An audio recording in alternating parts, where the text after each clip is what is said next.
1 मे महाराष्ट्र दिनाला अवघे काही दिवस शिल्लक आहेत। संपूर्ण महाराष्ट्रात 1 मे दिवशी वेगवेगळ्या कार्यक्रमांचं आयोजन केलं जातं। मुंबईतील छत्रपती शिवाजी महाराज मैदानावरती सुद्धा मानवंदना दिली जाते आणि या मानवंदनासाठी राज्याचे राज्यपाल, मुख्यमंत्री, उपमुख्यमंत्री, वरिष्ठ संपूर्ण जे अधिकारी आहेत ते या मैदानावरती उपस्थित असतात। शिवाय मुंबईतील संपूर्ण जे मुंबईकर आहेत ते संपूर्ण या कवायती बघण्यासाठी उपस्थित असलेले आपल्याला पाहायला मिळते। मानवंदना देण्यासाठी खरं तर police, Mumbai police, Maharashtra police, अग्निशमन दल किंवा इतर BMCचे जे पथक आहे त्यांच्या परेड्स होत असतात आणि या परेडची जी रंगीत तालीम आहे ती सध्या मुंबईतील छत्रपती शिवाजी महाराज मैदानावरती सुरू असलेले आपण पाहायला मिळते। खरं तर आपण समोर बघतोय महिला पोलीस आहेत, जेंट्स पोलीस आहेत, संपूर्ण जे पोलीस परेड आहेत त्यांची पोलीस जी रंगीत तालीम आहे परेडची ती सध्या मुंबईतील छत्रपती शिवाजी महाराज मैदानावरती केली जात असल्याचं आपल्याला पाहायला मिळते।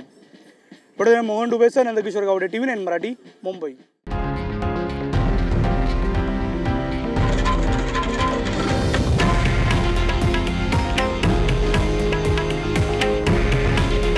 हे आहे देशातील नंबर 1 न्यूज नेटवर्क आणि आपण पाहत आहात TV9 मराठी।